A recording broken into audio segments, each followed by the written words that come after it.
Few things affect people more than the topic of money. Yet we don't talk much about it. We trudge along and hope things work out, but never really know for sure. I think it's time for some answers. Hi, I'm Tom Stone, and welcome to Talking About Dollars and Sensibility. Today's show is brought to you by Guild Mortgage Company, closing loans and opening doors since 1960. We're located at 175 North Main Street, right here in Heber City. Our phone number is easy. It's 435-654-9979. That's 654-9979. Come by and see us anytime. We're located right next to the car wash on the 200 North Block on Main Street. Today, I've invited Bryan Scott. Welcome, Bryan. Hey, Tom, how you doing? Actually, you didn't invite me, but I'm here. I've always enjoyed Bryan Scott, even if it's a last-minute deal. That's right. That's an inside joke. We had a good friend of ours who was supposed to come, and the last minute he couldn't make it, so Bryan filled in. And the honest truth is, we did get the better one. Oh, no question about that. Well, yeah, you've certainly upgraded today. We're going to talk today about estates and asset management and wills and stuff. But first, Bryan, tell us about you. Tell us, so people who don't know you, tell us who you are. Sure. My name's Bryan Scott. I live up here in the valley. I live in Midway. Mm-hmm. My office is down in Salt Lake. I actually went to law school in Las Vegas and been practicing for about 15 years. After I went to law school, I went and got a master's in law and taxation up at the University of Washington up in Seattle. And it was my plan to really do wills and trust and estate planning. And I went back to Vegas and practiced for a year, but the various firms that I went to all ended up being big litigation firms. So I do quite a bit of litigation, but I do still do estate planning for various clients. And so I still keep my finger in there and probably know enough to be dangerous at this point. No, just enough to help us out, huh? Sure. That's awesome. Tell us about your family. I've got my wife. She works with the school district. We have 4 children. I've got a daughter at Utah State that just got married this past summer. I've got a son on an LDS mission in California, and then we have 2 younger kids, one at the middle school and one in 5th grade. So they keep us hopping. Good job. Congratulations on that stuff. Let me go right to it. What's the difference between a will and a trust? Well, the main difference is when you have a will, you designate who your beneficiaries are going to be, who your heirs are, what assets will be passed along. And the difference really between the two is with a will, once you pass away, you go through a process that's called probate. Mm-hmm. And so you have to go to the courts. You have an executor appointed that takes care of your estate, that gathers the assets together. And then based on what your will has said, where those assets should go, that executor has responsibilities and duties to those beneficiaries under the will to see that those assets go where you directed that they should go. Who's normally the executor? It can be anybody. Okay. Typically, as a parent, you'll appoint one of your children to do it. I think people sometimes think being an executor is a glorious position, and it's an honor to do, a badge of honor to do it. It's really kind of more of a pain for the person that has to do it than it is a badge of honor, because they are responsible for doing things right. They have fiduciary duties that run to those that are to receive your property. Now, just in case, people like me, we don't know, what does fiduciary duties mean? Well, fiduciary duties are just duties that you owe. They're legal duties and legal obligations that you owe to the people that are going to receive that property. So you have obligations that you can be held liable for if you breach those duties. For example, if you're supposed to get the kitchen table to one of the siblings and you take it yourself, you could be responsible for that. That's just a crude example, but funny things happen when money's involved and parents are gone and kids are left in charge. And I have a large case right now that we're litigating where family had a lot of property, thousands of acres. It was a ranching operation. The parents have passed away. You've got a brother and sister there, and one of them has been the executor and hasn't done things that they were supposed to do, and so it's in litigation. It's So it's hard. the kids are fighting amongst each other. Yeah. So it's tough. So it's important to try to plan these things out, do things properly while you're here, and give your best effort so that when you are gone, you certainly, I mean, none of us would want our children fighting over our stuff, because in the end it's just stuff. But it's important to do a will, do a trust, set things out, get it set as specifically as you can, so that you can try to avoid those issues, because inevitably they'll come up once in a while. So tell me what a trust is then.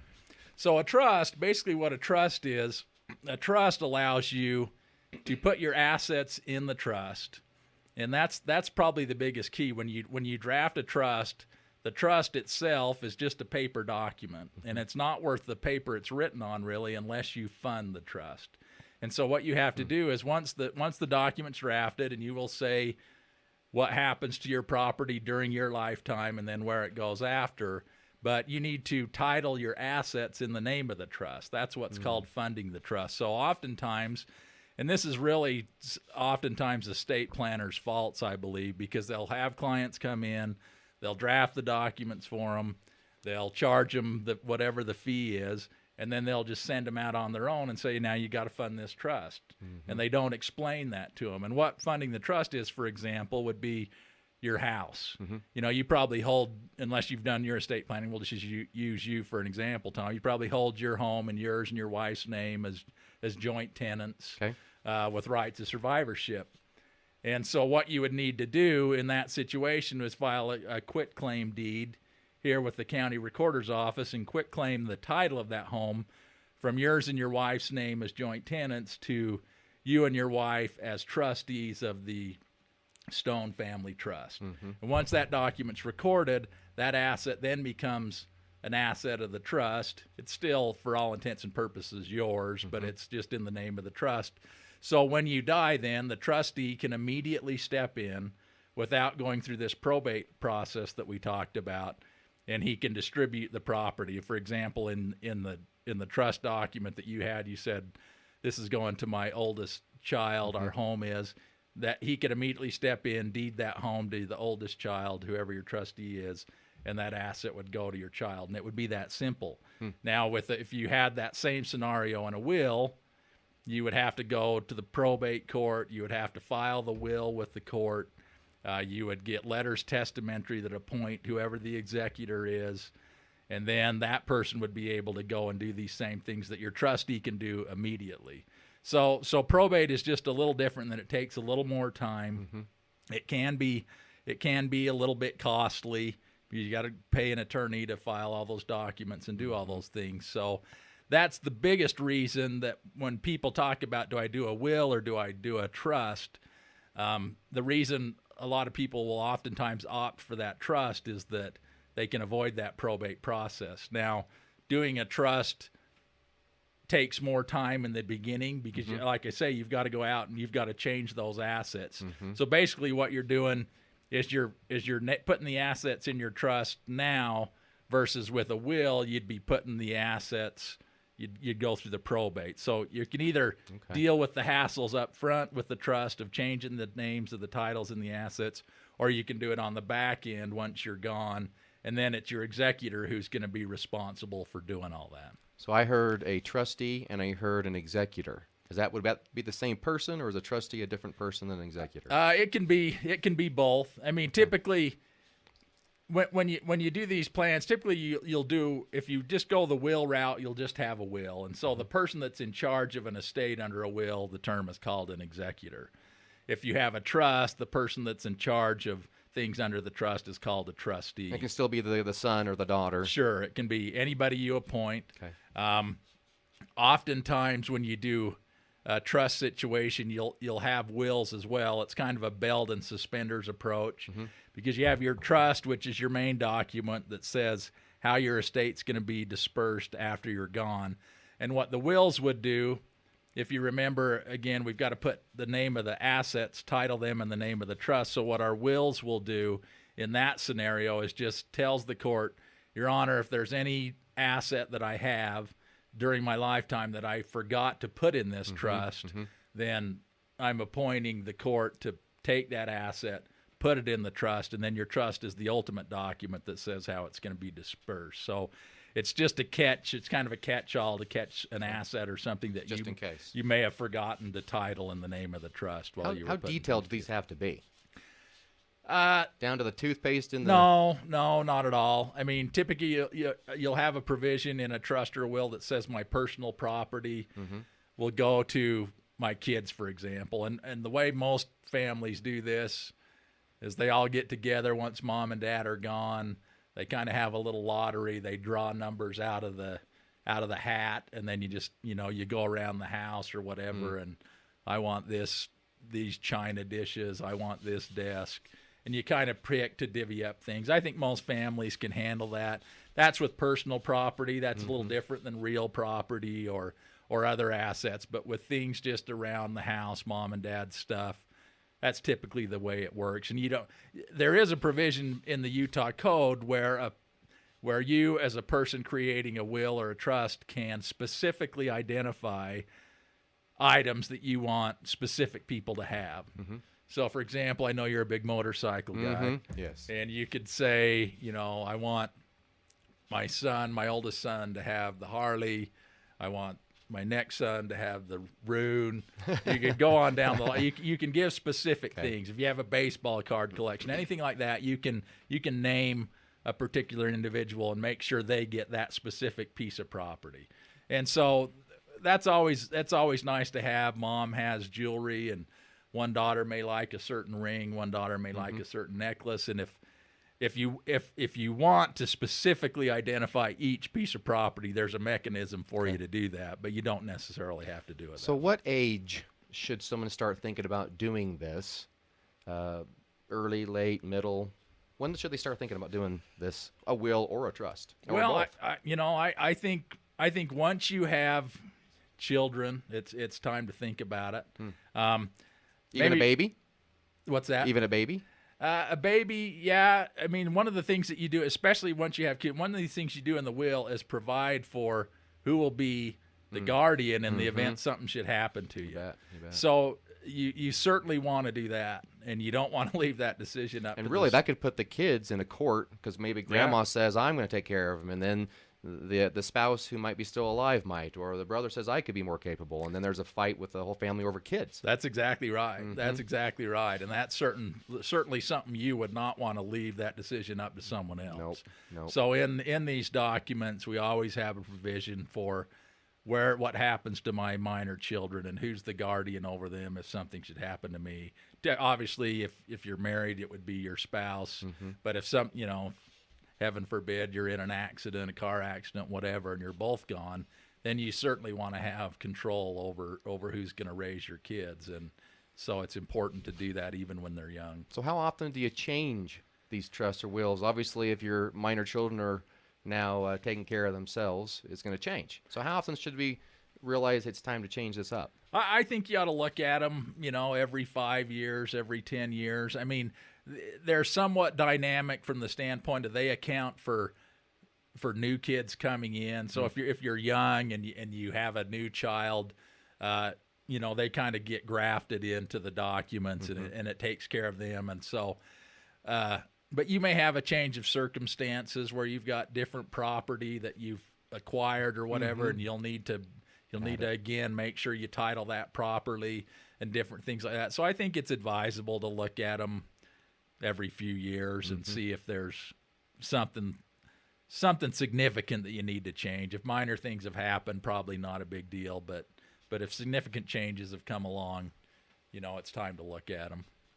You're listening to KTMP 1340 AM, your hometown radio station. Today's show is brought to you by Guild Mortgage Company. Your loan on time, every time. We have Bryan Scott today teaching us all about wills and estates and trusts. Talk to me about a living will. Okay, a living will. Sometimes those get confused with a regular will. Yeah. A living will, or what it's called in Utah now, is I believe the Utah Advanced Healthcare Directive. A living will, or the healthcare directive that we have here in Utah, is, I guess, the crude way to say it is the pull the plug document. It's the document that you get that in the event that you're incompetent or that you're incoherent or that you're in a coma, whatever, and unable to make health care decisions for yourself, you designate someone in this particular document to make those decisions for you. Okay. And so those are very important. You'll remember the Terry Schiavo case and years back where she had a directive, I believe, that said she wanted to have the life-sustaining machines turned off, and her parents didn't want it. Her husband did, said that's her wish, and they fought back and forth, and she was stuck there, on life support while they argued that out in the courts. So you certainly don't want to be in that position. I mean, under the Utah statute, it's section 75-2A-117. There's actually a form right in the code that you can print off and you can fill out. We used to help clients fill these out as attorneys, but the legislature came along and didn't think that it was appropriate for us attorneys to be advising our clients on health care and what they want to do with their lives. When to pull the plug. So we don't fill them out anymore. But most of your physicians, a lot of your hospitals will even have copies of these when you go in, if you're going in for surgery, for example, or something like that. But that's certainly something that you want to incorporate into any kind of estate planning that you're doing, is this healthcare directive, so you can designate someone to make those decisions for you in the event you can't do it. So it is a completely different thing, really, than a standard will. Yeah, absolutely. It's just another piece of the estate planning puzzle, I guess. It's your will, where you're talking about your estate and your assets, has nothing to do with the healthcare directive or the living will. So you just used the phrase estate planning. We've covered a couple things so far.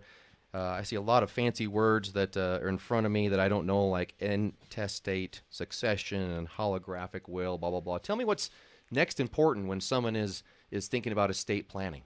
Okay, well, let's talk about quickly what were to happen if you did no estate planning. Okay. Oftentimes people think that, geez, if I die and I don't have a will or I don't have anything, all my property's just going to go to the state and they'll decide what to do with it. Mm-hmm. And I guess in a very remote circumstance that could be the case. But if you die without a will or without a trust, you're called dying intestate. Mm-hmm. And the state has what are called intestate succession statutes that say where your property will go in the event that you don't have a will. So, for example, if I were to pass away, I didn't have a will, and I have a spouse, obviously everything would go to her. Mm-hmm. If I have a spouse and I have children, as long as those descendants are descendants of both me and my spouse, then everything would still go to my spouse, and she would use that to take care of our kids. Let's say I die, but my spouse is not the mother of my children. Mm-hmm. So what happens in that example is the first $75,000 of the estate would go to your spouse then that you have when you pass away. And then the remainder of your estate would go 50-50 between that spouse and your kids. And then if you had no spouse, it would just go to your kids. And then there's provisions even that if you have no spouse and no kids, it goes to your parents, and then it could go to grandparents. So there's this exhaustive list of kind of how your property gets split up. And the end result, if you die and you have absolutely no touch with the human world whatsoever, you have no relation anywhere, your property would end up going to the state. And I think it ends up going into the school fund by statute. So I'm sure eventually it'd end up there. It'd eventually end up there. After 45 years of litigation. That's right. So this is just a hypothetical and just kind of a curious question. So let's say this succession, and you go from let's say there's an ex-wife in the situation wherein you did a trust with her, then got divorced, never updated your trust. What happens if she's still on the document but no longer married and so in other words, I'm kind of muddying the water here, but yeah. What if? No, that's a good point. I mean, that's a good point. If you have a trust, it would typically, your trust would say your wife. So the Okay. X in front of that pretty much takes care of Okay. that. So Okay. so you're not going to run into that situation. But if, for example, you would just put a name in there, for example, you said it's supposed to go to so and so, and then you decided. I guess let's use the scenario of a kid. Let's say you had in your trust that you wanted everything to go to your children, but then you decide later on you have a child that's done something, or you don't want to provide for them for whatever your reasons are. But if you hadn't gone back and amended your trust to take that child out of your estate, they would get whatever portion any of the rest of them are getting. So if you have a scenario where, and it happens certainly, where somebody that would normally take under the estate or under your will or under your trust, and you want to provide that they don't get something, you need to make sure and do that. And if you don't, they're going to end up getting their share in the end. Okay. And the other example, you may have a child with special needs. You may have a child that needs health care and different things other than just, at the end of the day, we're just going to divide this 4 equal ways and everybody's going to go on their way. You can put in provisions in your trust that will specifically care for that child, specifically designate monies or whatever you want to provide for the health and care of a special needs child or whatever like that. So there's lots of, we can really cover everything. You can really, the whole point of this is to give you peace of mind, right? So when you're gone, right. Your kids are taken care of, your family's taken care of. And so we can draft custom any provision into any will, any trust that if you have a need there, that it can be met by a practitioner that knows what they're doing and can help you out. So as I'm listening to you, I am realizing that the specific words that you use certainly have great meaning. sure. And so if you said practitioner, happen to have the wrong words or verbiage, it could come out in the wrong way. Yeah, it certainly could. An example is, talk a little bit about, I guess, tax planning and estate tax planning. Back when I first started my legal career, the exemption amount, and when I say exemption amount, each person has an amount that they can pass on to their heirs free of estate tax. So back when I first started, the amount was like $675,000, I think. And so, for example, let's say I had an estate. Well, let's just say the exemption amount's $1 million for this example. Okay. And let's say I've got an estate that has $2 million in it. And typically what happens is these estate tax rates are huge. They're 50, 49, 50. So you're going to lose 50% if you end up in this category. So if I had an estate that had $2 million, but between my wife and I, we each have $1 million. So we have $2 million. So we should be able to pass that $2 million along to our children estate tax free, and there shouldn't be any issues. But what could happen to someone that doesn't know what they're doing in this instance, a lot of times you do what we call in the business sweetheart wills, where your will says, I leave everything to my wife, everything I have I give to my wife. And your wife's will says, everything I have I give to my husband. So if the husband were to die, he would give everything he had to his wife.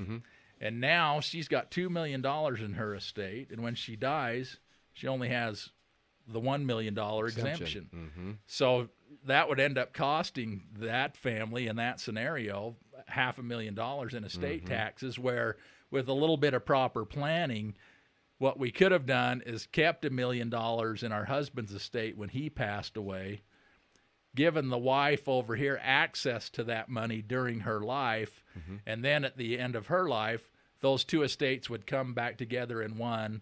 They would each have their $1 million exemption, and then it would go out to the kids free of estate tax planning. But if you were to just do that sweetheart will example that I mentioned, you'd have wasted that $1 million credit for the first spouse to die. So So it's important that, who's doing these things for you know what they're doing. And if someone just says to themselves, I got a will, I'm fine, I got a trust, you may have one. It may not be put together just right. You may just want to double check that thing. Yeah, sure. And now, we've come a long way since 15 years ago when I started. The exemption amount now per person is $5,340,000. I see. So you can pass along, over 10.5 million. Now that's probably a problem for you, Tom. It is. Well, boy, yeah. But I don't know I'm okay. I'm under the cap. I know Yeah. you probably have some issues there. But so now it's a lot larger exemption.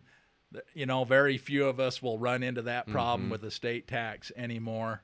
But it's still out there, and people ought to be aware. There's certainly people around this valley that own land, and when you think about your estate too, it's not necessarily what you own. For estate planning purposes, you may have a $5 million life insurance policy or something like that. And that's included in the value. That's included in your estate. Now that you don't get taxed on that income tax wise when you die. That money goes directly to whoever the beneficiary is, but it is included for estate tax purposes. So, you have a $5 million policy, you got $5 million worth of land, you got a couple million dollars in other assets, you're all of a sudden in this estate tax issue that you need to do some proper planning for. So let me see, I understand. So if I am a normal Joe, I'm not worth anywhere near 10 point something million, I don't have to worry about estate tax. No. That's just for the big guys. That's for the big guys. That's for the 1%ers out there. But you still do need to worry about things like probate, things about getting your assets where you want them, to whom you want them to go. So that's why, it's still important to do this planning, either a will or a trust, even though, you don't have to worry about estate taxes per se. So if I have a building, a piece of real estate, and I say for it to be liquidated or not, I know real estate's not so much your thing, but sure. So that, let's say, I guess there's two parts of that. If the building is in an LLC, does the LLC have a separate ownership, or does the LLC need to be underneath the trust as well? Yeah, you should probably put if you own that LLC, I'm the owner of the LLC. I want to make sure that I've got something on record that say my ownership in the LLC is, again, titled in the name of the trust. So I own the ownership units of this LLC. I hold them as Tom Stone, trustee of the Stone Family Trust. That way, when, again, you die, your trustee can immediately step in and run that LLC or do whatever he needs to do with that property that's in that LLC. Again, if you're under the will scenario, you own that, you die, you've got to probate it, you got to go through that process, you got to get your executor appointed, then your executor can do the same thing that the trustee could do automatically. So, yeah, again, titling, the way these assets are held and titled is really the key. The key. And that's how you fund it. That's sure. How you fund is the titling. Yeah, you said. that's exactly right. So let's say I want to avoid my kids fighting over anything, and I give them each, enough money to go to lunch, and then the rest of it I want to give to a charity. Sure. Is there anything different if you want to give it to a charity? Not necessarily. Again, in the document, you just would name who the property is going to go to. If you have that specific building you just mentioned, if you want that building to go to a charity, the Boys and Girls Club or whatever, you can name that. And your trustee, again, remember that your trustee or executor is obligated by law to do whatever the four corners of that document tell him to do, or her. Okay. So if you've said in that document the building on 20 South Main in Heber goes to the Boys and Girls Club, that's where he's obligated to get it. And so he has fiduciary duties to the Boys and Girls Club at that point to make sure that gift, that building that you've given to them, gets to them. So I'm a little curious, because this is the executor or this trustee is just normal Joe's son taking care of parents, so they've got to learn a whole lot of stuff. Who's looking over their shoulder to make sure it's done right? I mean, that's a good point. I mean, oftentimes nobody. Hmm. You know, I mean, oftentimes. And that's where the litigation. That's hey, where hey, Big Brother didn't do a good job. Sure, exactly. I mean, you have responsibilities as a trustee in a trust scenario, and we kind of use these terms interchangeably, but they're really different. To provide an accounting to the beneficiaries, once you've gone out and found the assets and pooled them, you kind of have to provide that to the beneficiaries. You have an obligation to keep the beneficiaries and your people under your wills informed. Okay. And to let them know what's there. I mean, it's really their property. You're there to make sure whatever that document says, that's what happens. But you need to keep people informed. And that's, I think, one of the biggest gripes that people have with older brother or whatever is that, you know, they don't keep them informed as to what's going on. And so they don't tend to know what's going on. So then they get at the end and Big Brother says, well, this is the last distribution. They're like, well, wait a minute. What about, you know, I thought there was this, and I thought we had that. And so you can, you know. So keeping informed is critical. Not just, even if you did it right. Right. It could be the misunderstanding. Sure. And it's critical for yourself if you're the one that's the trustee or the executor, because you're the one that's going to be held accountable in the end. In your life of litigation, how many times have people gone to court over a misunderstanding versus truly who's right and wrong? It happens. It happens probably more than you would think. You know, a misunderstanding of, well, wait, I thought we had this. I think you can get those typically resolved. They don't go all the way through to a trial or anything else. But yeah, misunderstanding and lack of information are probably the two biggest things that get you into litigation, where you wouldn't need to be if you'd only kept people informed and kept people. So because you have this amazing skill, I assume your marriage is perfect then.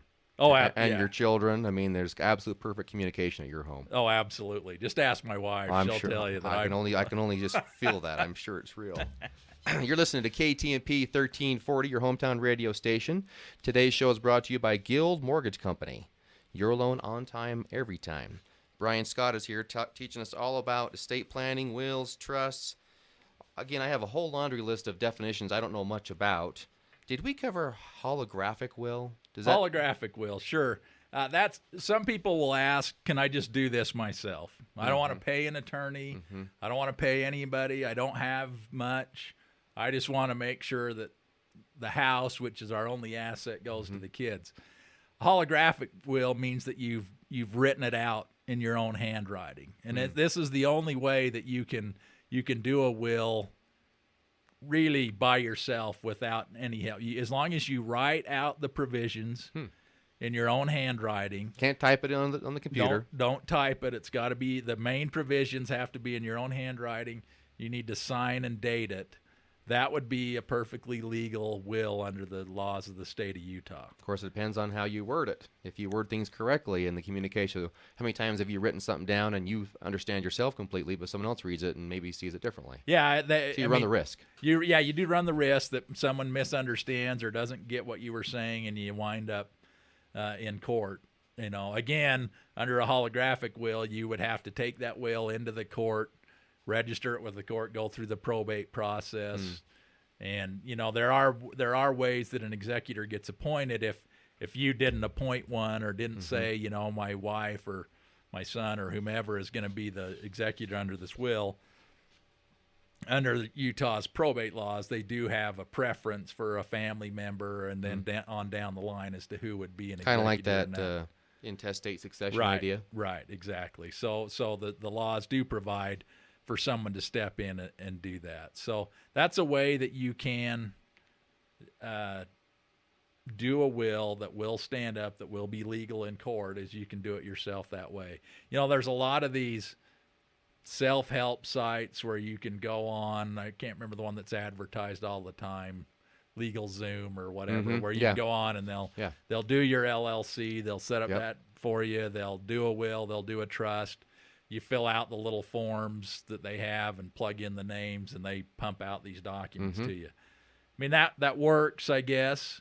It's certainly legal to do that. But again, when we talk about customizing a plan, special needs, you want something to specifically go to someone, those types of things, you really kind of still need a live person to do that with you. When you do a will, you've got to have witnesses there that attest to that you were there, they saw you sign the will, those types of things. You don't have that in a trust scenario, but with a regular will, you would have two witnesses that would come in and sign the document with you, stating that they saw you there, they saw you sign the documents and things like that. So there's I's that got to be dotted, T's that need to be crossed, and it's Now, important. are you saying that it's somewhat concerning if you use a boilerplate document for everybody that it may not be T's crossed and I dotted like it could be or should be? Yeah, one size doesn't fit all. I mean, your family's different than mine. My family's different than the guys across the street. We all have different needs. I guess at the end of the day, if it's just simply all we want to do is get rid of our property and give it to everybody equally, the cookie cutter form probably is okay. But if you have any kind of specific needs or wants, you need to make sure that gets done. And it makes me a little nervous, people just going out and paying their $100 online or whatever and having some form pumped out to them without. I think I saw that on TV a couple days ago. Susie Orman was doing a whole bunch of stuff, and she had a whole laundry list of fill out your own this and fill out your own that, and I think it was $35 or something. Yeah. That's what you're warning us of. Is be careful. Yeah, you get what you pay for, obviously, and you can go online with the internet. Obviously, is incredible, and you can go on there and find forms and find different things, and you can virtually do these things yourself. But if you want to make sure and have that peace of mind that I know this is absolutely done right, then you still need to consult with somebody that knows what they're doing. There are pitfalls and there are things that you want to avoid.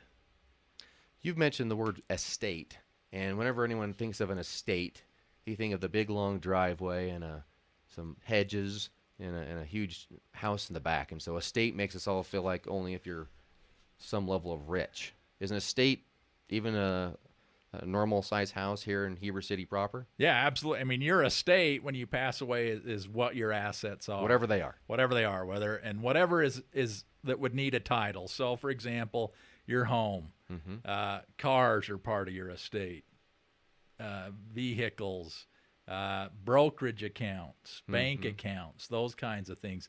Those will all be part of your estate. And so you need to make sure, again, if you just have the will will say, bring all my possessions, pool them together, and then distribute them out however I've said in my will. The trust, again, remember that if you do this trust and you have brokerage accounts, you have bank accounts, you have a home, you need to make sure that all those things get titled in the name of that trust. Because if they don't, then they become probate assets, and you'll end up. The whole point of doing a trust is to avoid probate. So if you don't do it correctly and you don't get your assets titled in the name of the trust, you're going to end up in probate anyway. And then in probate, typically what's going to happen is they'll end up in the trust where you wanted them all along, but now you've gone through the extra expense, the extra time, the extra pain that it is to kind of go through that process. So you want to make sure your listeners know that if they have this trust, that they've gone in and someone's prepared for them and they think, okay, we got the trust, we're good to go. But if they haven't titled their assets in the name of that trust isn't doing them any good.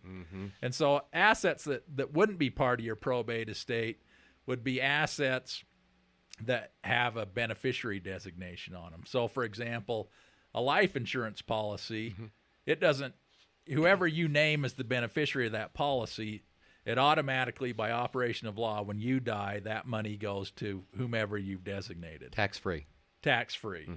So if it's your spouse, if it's your trust, if it's your kids, whomever you've designated, that money will automatically go to them. Now, obviously, you got to send the form in to the insurance company and send in the death certificate, stuff like that, to get that money. But it automatically goes to them. So those aren't assets that would ever be subject to probate, for example, or anything like that. Your 401k, those type of things all have beneficiary designations on them. Okay. So what I would say is part of your estate plan, what you want to do with those types of assets, life insurances, 401ks, IRAs, any of that kind of stuff, as part of a proper estate plan, you want to make sure and check your beneficiary designations on those particular assets, and make sure that who you've designated is where you want those funds to go, and that's how you want it to go. So that's just, again, that's a T being crossed or an I being dotted, that you want to make sure as a proper estate plan you've designated those things properly. And especially with 401ks, I don't know a whole bunch about these, but I do know that, say for example you have children, you leave that money to them, and they can actually receive a great benefit from that, because if it's done properly, they can spread out those payments. You have to start taking minimum payments, minimum distributions at 65, 67, whatever the ages are. But if this is done properly, when you leave that to your kids, they can stretch those payments out over their lifetime, not your lifetime. So if I've got a 25-year-old child and he really doesn't need all of that money now, he would have the benefit of that tax-free growth for all those years in his life, and could take out, he still has to take out that minimum distribution, but it's based on his lifespan versus your lifespan when you're 70 and you're taking out big chunks. So you could take out a small amount, and this would, again, grow tax-free all those years. Obviously, it gets taxed as it comes out. Sure. But so, again, there's some neat things. There's some great estate planning tools and things out there that someone that knows what they're doing can really help you with. What if I have a business? Now, you say titled assets, and certainly if the business has a building, but what about the business itself, and it's a profitable business, I pass on, and I want to give that to my estate? How do you get a business into that trust? Really, the similar way. I mean, if the business, if it's let's use a corporation, it's easier to understand. You would want to have the stock obviously titled in the name of the trust. So again, it's not in Tom Stone's name; it's in Tom Stone as trustee of the Stone Family Trust. So the stock of whatever company you have is now in the trust. Now the document simply says that the trust itself will designate who takes that stock and who is going to take that company. And so if it's done right, your trust document can say the stock and the big old tire store that we own goes to John, my oldest son, or it goes to John and Sal, it goes to all three kids equally or whatever. So again, that trust or that will is the mechanism by which you transfer that business onto your beneficiaries, whether it's your children, spouse, whomever. Again, if you weren't to do that, if you hadn't titled the big O store or put the stock into the trust, when you die, what's going to happen? Again, the probate monster. You got to go through that process. You got to get the stock titled in the name of the trust again, and then it's once you're in there, you're okay, you're good to go. But you can avoid all that, and that's what people need to understand with the trust versus the will. Is the will, typically everything takes place after you're gone. Your executor's the person that goes out, gets the stock, gets the assets, brings them in, distributes them. With a trust, you're kind of doing that for your kids. You're taking all those issues out of play. You're going to go title the assets. You're going to do the things and get them in that trust now, so that when you die, the trustee can immediately step in and deliver those assets where they're supposed to go. So that's really the big difference between the two. And the big trick is making sure those assets get titled and that you fund the trust is what it's called. Are there different kinds of trusts? Yeah, absolutely. I mean, the typical trust that we're talking about here is a grantor trust, and what it allows you to do is you put your assets in the trust. Once the document is drawn up, you title the assets in, and throughout your lifetime, you can amend this trust, you can revoke it, you can do whatever you want with it. And so A revoke is get rid of it. To get rid of it. Say I no longer want it. So you can do whatever you want with those assets. They're essentially yours. I mean, they are yours. They're just titled in the name of the trust. Now, here's an important thing that people should understand out there. This type of trust that we're talking about, which is the typical 99% of the people that have a trust have this document, gives you no asset protection whatsoever. So people often think, oh, I've got my assets in a trust now, no one can get them. No, that is not true. I mean, the trust is essentially disregarded for purposes of creditors and things like that. You don't just put your assets in this trust and then, I don't got to pay my bills or pay my debts because no one can get at these because they're in trust. And that's not the case. This grantor trust is what it's called. You can alter it, you can amend it, you can revoke it, and there's no kind of asset protection involved in that at all. Now, where asset protection would come into play with this trust is once I'm gone.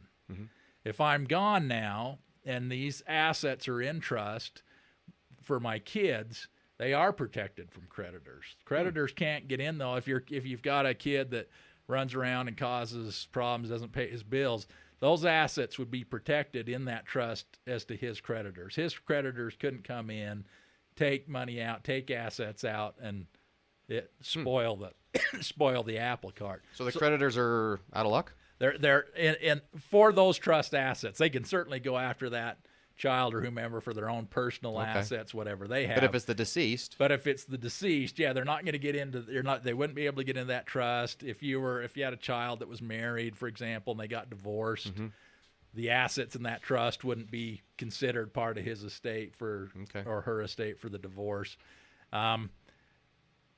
But they have to still be in the trust. Once they're distributed out of the trust, obviously they're subject to his creditors and whatever. So you would have to keep them in the trust, and any distributions that came out to that particular child would be subject to his creditors getting at and whatnot. So there's some protection there once you're gone for the beneficiaries. Typically, though, most people, even in the trust scenario, once they're gone and their kids get a certain age, they just distribute it out because it's hard. And the trustee, again, you've got the one of the siblings, one of the children, whatever, that's stuck doing those things and has those duties. They don't want to do that forever. And so typically you'll pick an age, whether it's 21, 25, 30, 35, whatever, where the entire estate will get distributed out to whomever the beneficiaries are, and then it's out there. So there are, there's charitable remainder trusts, there's irrevocable life insurance trusts. There's all sorts of trusts out there that allow you to do different things. Most of those, the charitable remainder trust, the irrevocable life insurance trusts, those were mechanisms that were created by estate planning attorneys back 15, 20 years ago when that estate tax limit, again, was so low that there was lots of people that would fall into that category. When it was $625,000, if you had $1 million life insurance policy, you're automatically worried about estate taxes. So there's different trusts that can be used if charitable giving, where you give it to a charity, certain amount of years, your family lives off the assets in there and whatever, and then at the end, the remainder goes to whatever charity you've designated. So it's a way to give to charity, still provide for your family, do things like that.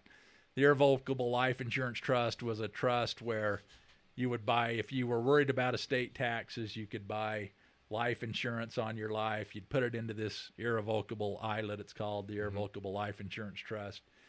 And then you could make the payments on that, and in the end, irrevocable meaning it's out of my estate. So these other trusts where we talk about the grantor trust, the amendable, revocable, all that stuff's considered in your estate. If you make it irrevocable and you put it outside to where you don't have control of it, you don't really deal with it, it's not in your control, then the IRS doesn't say, oh, we're going to pull this back in. This is part of your estate. So by making it irrevocable, by putting it out here where you can amend it, you can't alter it, you can't change it, you're not in charge of it, you can't be the trustee or any of that. It gets it outside of your estate.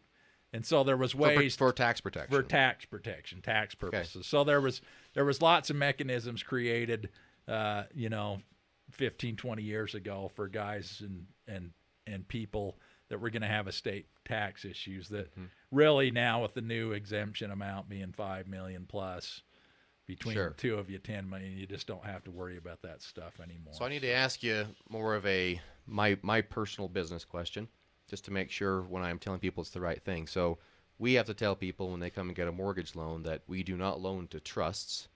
And so we actually have to have them take their property, their house, out of the trust.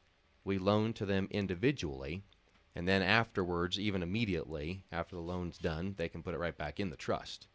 Does that cause any concern for anybody? Well, typically not. Okay. The only issue there is that I guess technically once you take it out of the trust, you give the loan, you're fine. But when you go to quit claim that property back into the trust, I guess technically, depending on what your mortgage documents say, that could be a change in ownership that would trigger, automatic repayment of the entire loan. So there's different clauses in there and different things, and without seeing the actual documents, I wouldn't know. But typically all you really need to do in that situation, call your mortgage company, talk to you, whomever, but typically the mortgage company, and say, look, here's what I'm doing. Okay. I'm just quit claim. I've got the loan. We now want to put the house in our trust. And there's so it doesn't bother the trust. You No. just want to make sure it doesn't bother the lender. Right. That's exactly right. Your concern isn't the trust in that situation. It's the lender. You don't want to get the payments accelerated and have them say, look, your $350,000 mortgage is now due because there's been a change in ownership. Again, remember, there really isn't a change in ownership. You for all intents and purposes own that property, even though it's in the name of the trust. You're just holding it differently. So we got about 5 minutes. So we're gonna finalize this. You looked at the clock and said, "Wow, that went fast, didn't you?" I did. I can't believe I rambled on that long. I tell everyone who comes on, it goes fast. You watch, and they go, "That was kind of fun." I just want you to maybe in the next minute just say, we've covered a lot of things, but if you were to be somebody to go in and talk to an attorney about their estate planning, what would be the top 3 things that you would ask or make sure is covered? Typically when I have people come in and meet with me, I want to know specifically what their assets are. So if you're going, should they bring the titles in? No, you don't need the titles, but you need to have a good comprehension of what your assets are. And the value? Value is good, obviously, because we need the value because of estate tax. Just in case. Just in case. Okay. So you need to have a good idea of what your assets are, the values, and various things there. You need to know what you want to do. And what I mean by that is you want to know where you want these assets to go. Do you want them to go equally to your children? Do you want a special $20,000 off the top to go to Aunt Betsy that babysat you as a child and helped raise you? So in a sense, don't wait to be asked. You might want to come in prepared saying, here's what I want. Sure. I mean, a lot of people, yeah, absolutely. If you know what you want, come in and bring it. Say, this is what I want you to do. Obviously, your attorney should say, okay, here's our options. Here's what we can do, and give you various options. But, you know more than anyone else what you want to have happen with your estate. And you can do whatever you want with it. And so it's your property. It's your estate. And whoever you want to do these documents for you, they ought to be able to craft a plan that you want. Not you're stuck with what, this is what my form says. So I'm sorry, you can't give that to Aunt Betsy because it says right here that it has to Again, another go. concern about getting it off the internet. Right. Again, so know what you want when you go in, and then finally,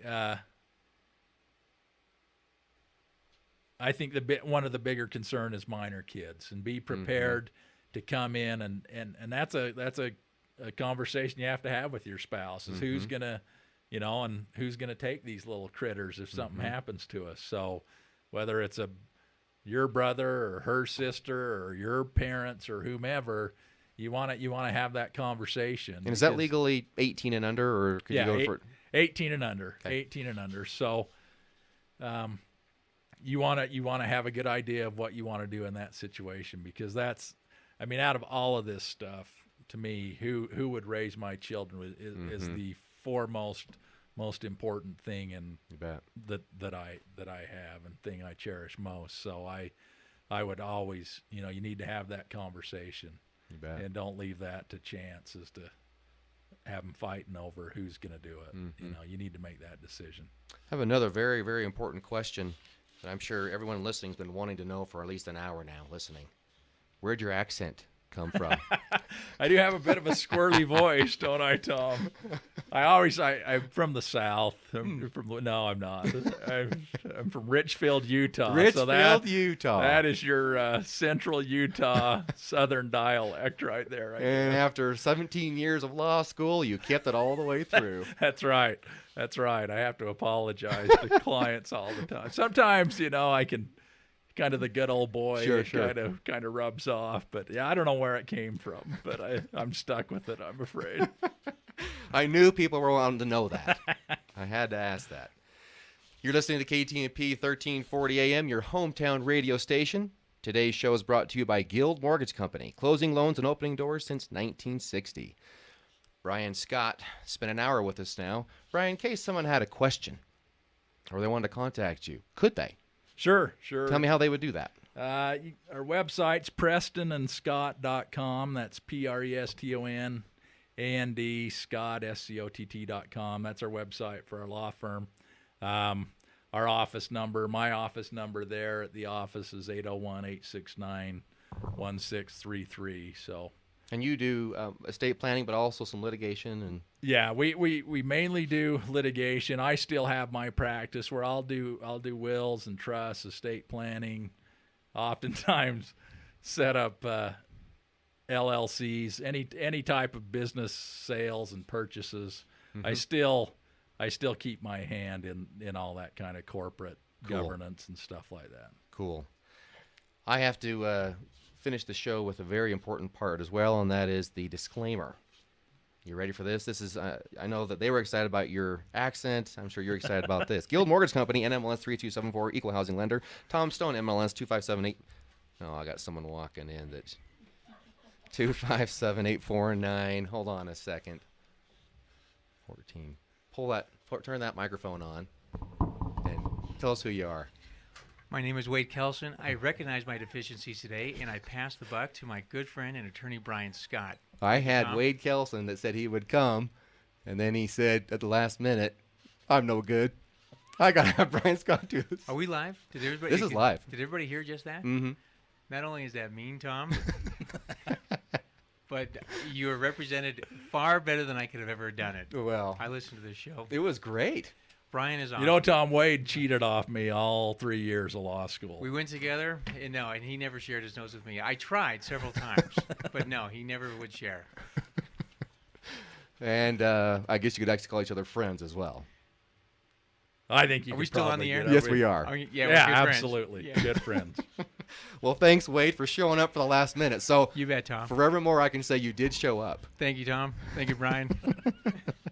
Now, the very important part, the information contained in this training has been prepared and distributed for educational purposes, except for the part that Wade Kelson just put in, only and do not represent the opinions of Guild Mortgage Company. Thank you again for coming in, and we'll see you next time. Just so you know, next time I'm going to have Jay Eckersley, who is has been a CEO of a large healthcare corporation. He's retired but does health insurance on the side. He's going to explain healthcare, Obamacare, and all the ins and outs of that to us. So stay tuned for next week. See you then.